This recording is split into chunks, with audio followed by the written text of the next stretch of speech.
जयाजी शशि शेखरा, जय जयाजी गंगा जुट त्रिपुर हरा, जय जयाजी वृषभ ध्वजा उमापति विश्वपालक, जय जयाजी प्रताप विस्तारिता भवमोचना सर्वेशा।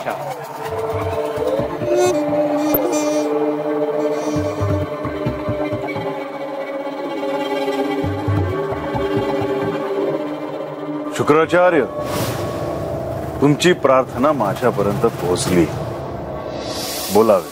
हे महादेवा, आपण जी युद्धाची घोषणा केली त्याचा प्रतिध्वनी अवघ्या त्रिभुवनात घुमला। आता सगळे विश्व युद्धाच्या उंबरठ्यावर येऊन थांबले आहे। या युद्धात प्रचंड प्रमाणात संहार होणार। हे युद्ध आपण थांबवावे अशी प्रार्थना करण्यासाठी मी इथे आलो आहे। आचार्य, युद्धाला सुरुवात कोणी केली? हे श्रीनाथ, या युद्धाचे संपूर्ण दायित्व दैत्य कुळाचे आहे हे मी मान्य करतो। नाही, दैत्य कुळाचे दायित्व नव्हे आचार्य, तर केवळ मणिमल्लाचे। मणिमल्लाने संपूर्ण दैत्य कुळाला या युद्धात ओढले आहे। क्षमा असावी प्रभू।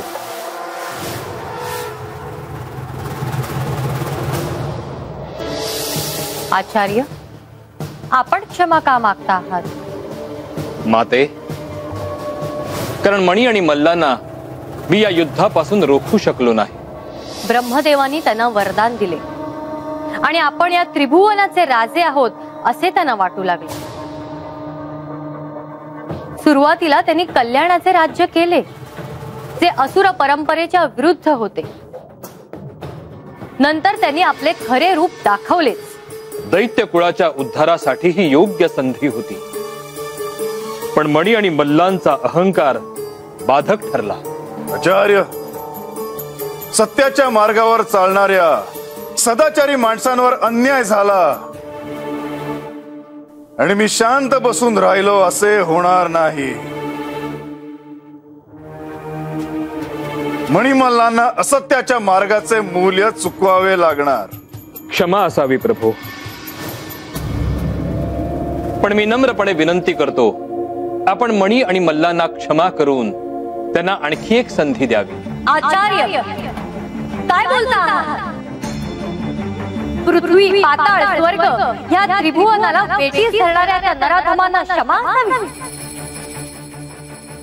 पापाचे शासन झाले नाही तर पाप करणाऱ्याचा उन्मत्तपणा वाढतो आणि मग भक्तांनी अशा वेळी कुणाकडे पाहावे? आचार्य, युद्धाची तर घोषणा झाली आहे। दैत्य कुळाच्या विनाशाला मणिमल्ल कारणीभूत ठरणार आहे। आता युद्ध अटळ आहे।